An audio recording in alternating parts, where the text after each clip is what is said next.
এই আরব আমিরাত দেশটা বারবার কিন্তু বাংলাদেশকে অপমান করছে।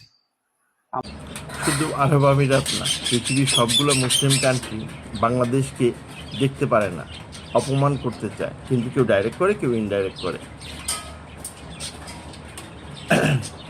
আপনি হিসাব করে দেখেন, আমরা যে বাংলাদেশের মধ্যবিত্ত লোক আছি সবাই কিন্তু মিডল ইস্টে যাওয়া সম্ভব, এই জন্য আমরা আসি। কিন্তু এই যে ইসলাম কান্ট্রিগুলোতে বাংলাদেশি শ্রমিকগুলো গিয়ে যতটুকু প্রতারণা, হয়রানির শিকার হয়, কষ্টের শিকার হয়, নির্যাতনের শিকার হয়, নন ইসলাম কান্ট্রিতে তা হয় না। আমিরাত তো ডাইরেক্ট বলেছে, অন্যান্য দেশ কিন্তু ইনডাইরেক্ট বলে, বাংলাদেশকে পছন্দ করে না।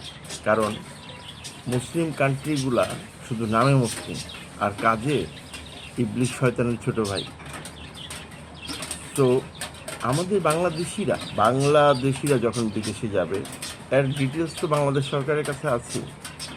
আপনারা ইউরোপের সাথে কথা বলেন, বাংলাদেশ থেকে লোনের ব্যবস্থা করেন, এবং প্রতি মাসে যে টাকাটা পাঠাবে বাংলাদেশ সরকারের অংশটা কেটে নিয়ে বাকি টাকাটা ফ্যামিলির কাছে দিয়ে দেন। এভাবে 5-6 বছর থাকলে দেখবেন লোন তো থাকবেই না, ঋণ থাকবে না, বাংলাদেশি লোকটা একটা সুন্দর একটা লাইফ পাবে। কী জন্য আপনি এটা করছেন না? গত বছর আমি দেখলাম ঢাকা থেকে মালয়েশিয়ার ওয়ান ওয়ে টিকিটের দাম 5 লক্ষ টাকা, বাংলাদেশের 5 লক্ষ 5.5 লক্ষ টাকা ওয়ান ওয়ে টিকিটের দাম। এটা কি বাংলাদেশ সরকার জানে না নাকি? বাংলাদেশ সরকার কি তখন ঘুমিয়েছিল? জানতো না? What nonsense! বাংলাদেশ সরকারই যদি চায় বাংলাদেশের জনগণকে পিষে মেরে ফেলতে, গোয়ায় বাঁশ দিবে, হাতে হারিকেন দিবে, তো আরব আমিরাতের কি দোষ?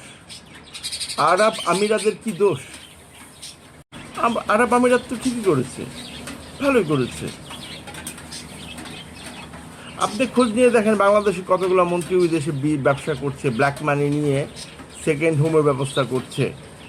তো একটা দেশের সরকার যখন এই পরিস্থিতি যাবে, আর একটা দেশ যখন দেখবে, তখন কি রেসপেক্ট দিবে? Don't have any answer. বাংলাদেশের সরকার যদি বাংলাদেশি জনগণকে সম্মান দিতে না পারে, বহির্বিশ্বে কোথাও পাবে না সম্মান, কোথাও পাবে না। পৃথিবীর অন্য কান্ট্রি থেকে যখন মেন পাওয়ার যায় বিদেশে, তাকে কিন্তু ব্যাংক লোন দেওয়া হয়, সরকারে তার পাশে থাকে।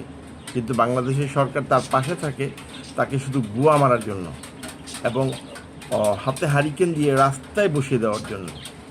That's all. আরও বলতাম, সময়ের অভাব।